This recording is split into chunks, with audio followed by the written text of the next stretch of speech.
Nah, kami akan menanyakan tentang 3 produk yang Ibu jual di toko Ibu. Yang pertama adalah beras, tepung, sama gula. Oke. Nah, untuk beras terlebih dahulu ya, Bu. Untuk beras itu dengan harga jualnya berapa, Bu? Beras Harumas ya. Kalau Iya. beras Harumas biasanya 16.000 16.000 per kilo. per kilogram. Nah, kalau untuk harga belinya, Bu, Itu 14.500 ya per kilo. 14.500 per kilogram ya, Bu, ya. Terus keuntungan bersih Ibu itu dalam sehari berapa? Dalam sehari itu berasnya aja atau seluruhnya? Berasnya saja terlebih. Itu kalau berasnya aja tergantung pembelinya. Kalau seumpamanya pembelinya rame 2-3 orang gitu, tergantung juga dia belinya berapa, 1 kilo, 2 kilo, 3 kilo. Kalau misalnya kan beras itu sekarung gitu, Bu. Nah, sekarungnya itu berapa? Sekarung habisnya ya sehari atau gitu. Kalau sekarung biasanya lama. Warung kecil lama. Kadang mau 1 minggu. Dia nggak tentu. Kalau sehari itu paling kalau ada yang beli 5 kilo berarti 1.500 kali 5. Kalau untuk sekarung itu kan berapa kilo? Satu karung kan 25 kilo. 25 kilo berarti itu paling keuntungan 1 minggu. bersihnya Kalau untuk untuk bersihnya satu karung 1.500 dikali 25, 1.500 kali 25 itu aja segitu. Nggak besar sih untungnya. modal untuk beli berasnya tadi. Modal Kalau satu beli karungnya satu karungnya Iya. 14.500 kali 25, 300 berapa? Terus untuk stok di toko biasanya berapa? Nggak ada. Satu karung itu aja. Satu Nggak ada. karung. Satu karung itu aja. Terus untuk kerugian? Kalau kerugian biasanya sih nggak ada, karena nggak ada nyetok barang, nggak ada kerugian, insya Allah nggak ada. Habis tahu habis gitu aja. Kerugiannya cuma lama aja dia, lama habisnya. Itu aja kerugiannya di waktu.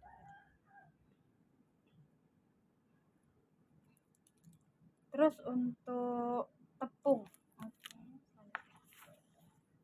Kalau tepung itu harga jualnya berapa? Harga jualnya per kilo 8,5. 1.500. Nah, untuk harga beli? Harga beli dari tokonya itu 7.000. 6.000 sekian lah, 6.900 sekian itu, 7.000 lah dibulatkan. Nah, kalau untuk keuntungan bersihnya bersih 1.000 berarti kali 25 jadi 25.000 doang. Terus untuk modal untuk belinya? Modal itu sekitar 170 berapa ya dikali 7.000 tuh. 7.000 kali 25. 7.000 dikali 25. Oke. Terus untuk stok di toko biasanya sama? Lebih kurang lah sama kayak beras, nggak ada stok, satu karung aja. Nah, untuk kerugian sama apa? Sama aja, karena kita nggak stok barang jadi nggak takut rugi lah atau habis, cuman lama aja. Terus lanjut untuk gula. Kalau gula itu per kilo belinya, nggak ada beli satu karung, karena dia satu karungnya tuh 50 kilo kan, itu habisnya lama, jadi belinya per kilo aja. Paling satu kali beli 5 kilo aja. Kalau untuk jual per kilonya berapa? Kalau jual per kilo 1 kilo itu sekarang 17.000. 17.000. Untuk harga belinya berarti tergantung toko ya. Kalau kami warung kecil ini tergantung toko, ada yang 15.500, ada yang 16.000.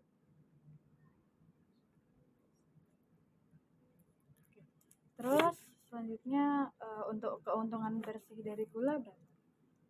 1.000, 1.500 tergantung beli.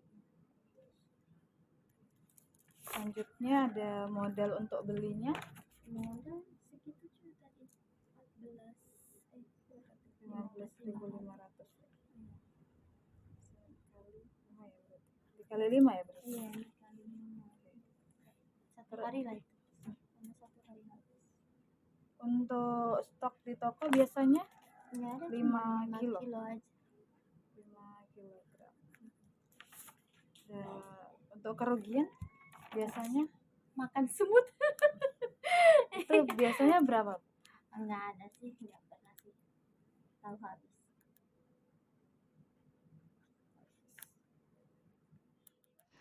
Assalamualaikum warahmatullahi wabarakatuh.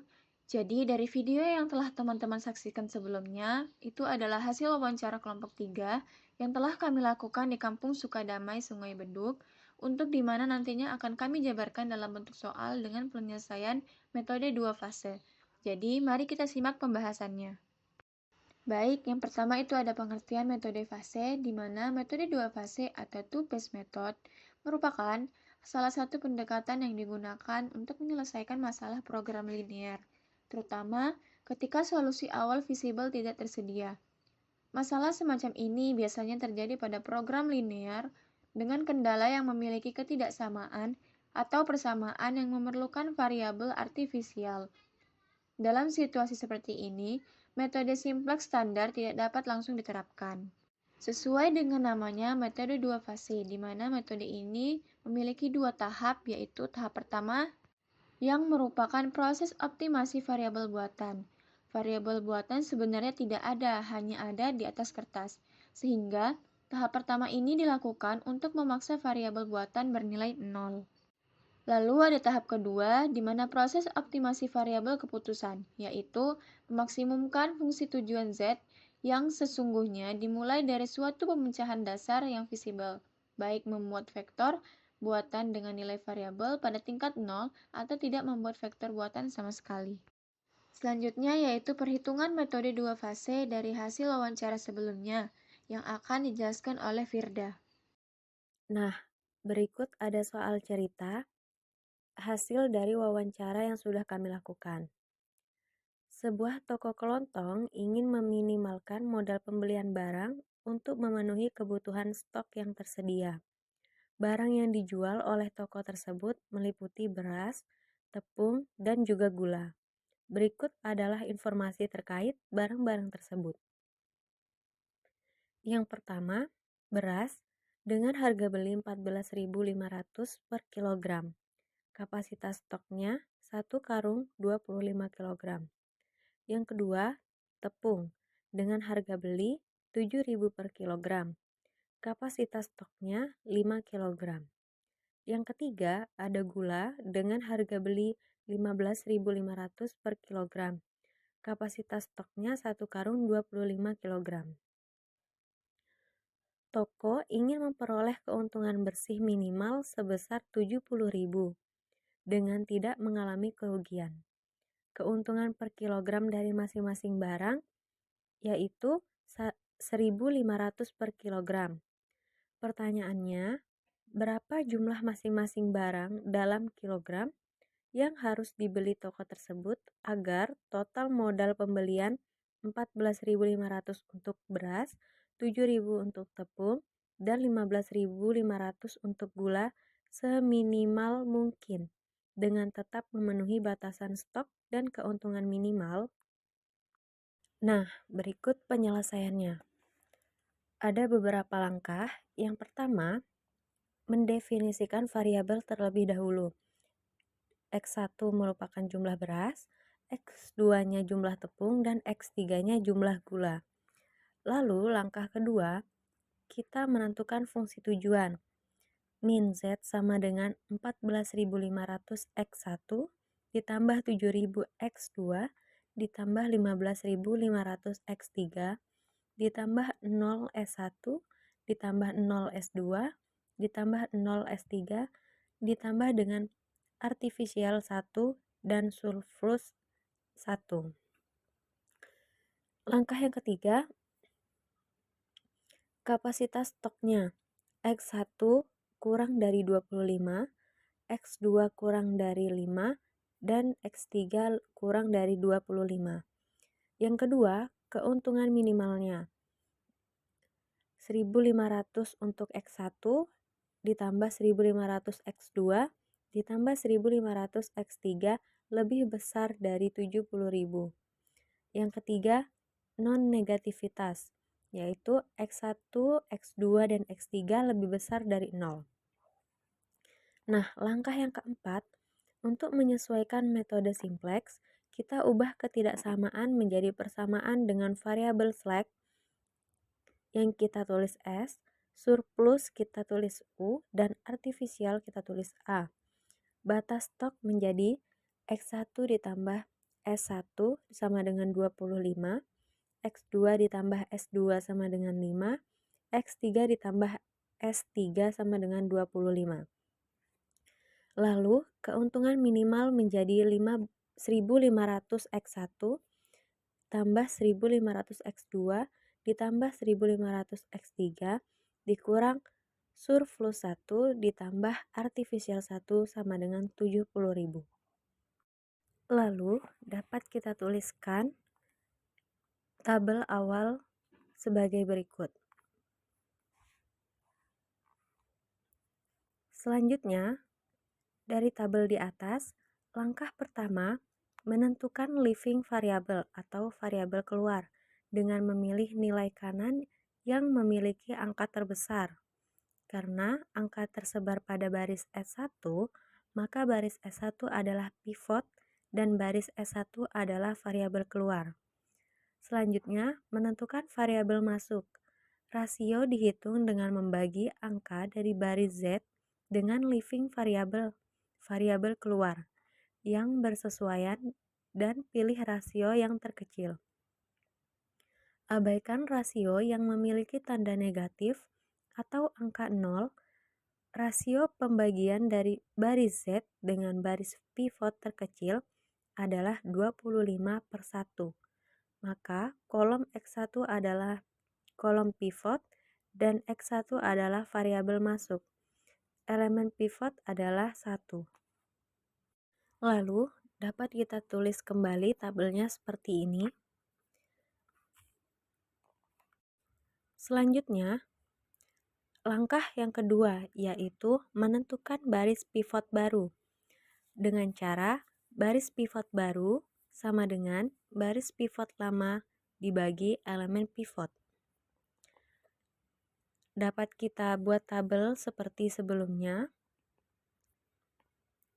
Selanjutnya, perhitungan nilai baris yang lain, baris Z baru dan juga baris 1 baru, dengan cara untuk baris Z baru, baris Z lama dikurang dengan baris pivot dikali nilai kunci. Begitupun dengan baris 1 baru, sama dengan baris 1 lama dikurangi dengan baris pivot dikali nilai kunci. Selanjutnya, didapatkan tabel simplex terbaru yang merupakan iterasi 1.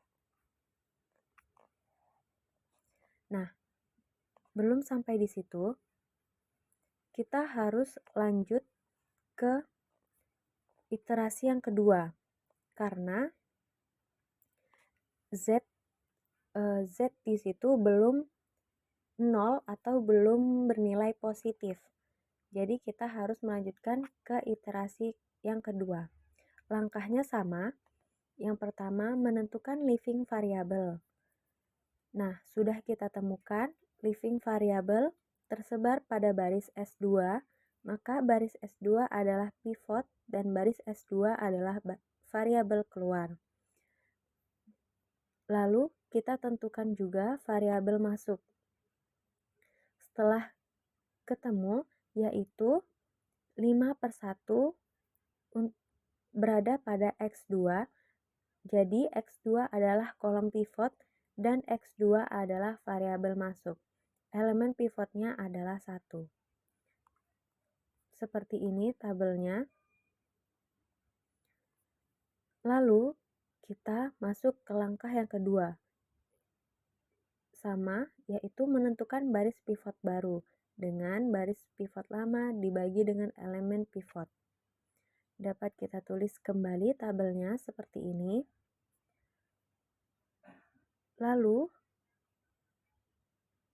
langkah selanjutnya yaitu perhitungan nilai baris yang lain. Sama seperti sebelumnya, baris Z baru sama dengan baris Z lama dikurang baris pivot dikali nilai kunci.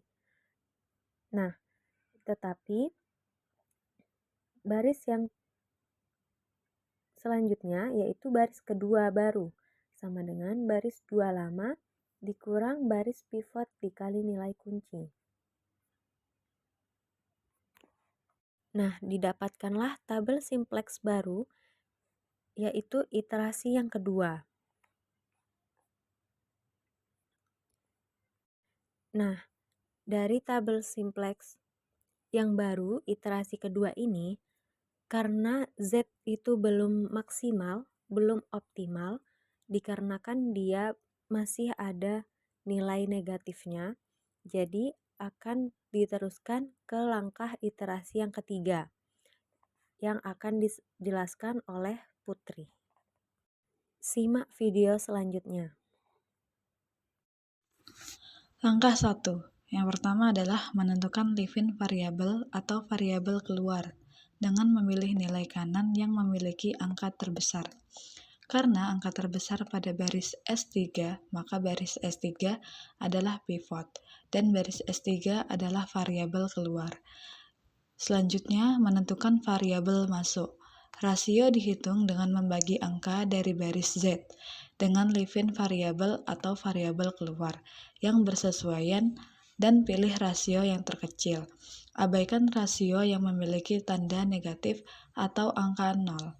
Rasio pembagian baris Z dengan baris pivot terkecil adalah 25/1. Maka kolom X3 adalah kolom pivot dan X3 adalah variabel masuk, elemen pivot adalah 1. Seperti pada tabel berikut. Langkah kedua, menentukan baris pivot baru. Rumus baris pivot baru adalah baris pivot lama per elemen pivot. Seperti pada tabel berikut ini. Perhitungan nilai basis yang lain. Yang pertama adalah baris Z baru. Rumus baris Z baru adalah baris Z baru sama dengan baris Z lama dikurang baris pivot dikali nilai kunci. Selanjutnya, baris 2 baru, rumusnya yaitu baris 2 baru sama dengan baris 2 lama dikurang baris pivot dikali nilai kunci.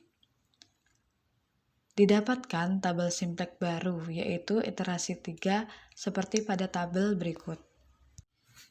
Fungsi tujuan asli minimum Z sama dengan 14.500 X1 ditambah 7.000 X2 ditambah 15.500 X3. Maka, masukkan ke dalam tabel iterasi baris Z dan kolom X1, X2, dan X3. Langkah 1. Yang pertama adalah menentukan variabel masuk. Memilih variabel dengan koefisien paling negatif untuk masuk ke basis. Dalam hal ini, X3 dengan nilai minus 15.500. Selanjutnya, menentukan leave-in variabel rasio NK atau kolom X3 hanya memungkinkan X3 tetap di basis, karena X3 sudah menjadi variabel basis dari iterasi fase 1. Karena tidak ada perubahan pada basis, fungsi tujuan optimal sudah tercapai. Nilai optimal dapat dihitung langsung dari tabel. Z sama dengan 14.500 dikali 25 ditambah 7.000 dikali 5 ditambah 15.500 dikali 25. Mendapatkan hasil Z sama dengan 362.500 ditambah 35.000 ditambah 387.500 sama dengan 785.000. Kondisi visible terpenuhi. Solusi X1 sama dengan 20 kg beras, X2 sama dengan 5 kg tepung, X3 sama dengan 25 kg gula. Total modal minimum Z sama dengan 785.000. Sudah memenuhi semua batasan stok dan keuntungan minimal. Teman-teman, itulah tadi hasil perhitungan dari wawancara yang telah kami lakukan. Sekian dari kami kelompok 3. Stay tune ya video selanjutnya.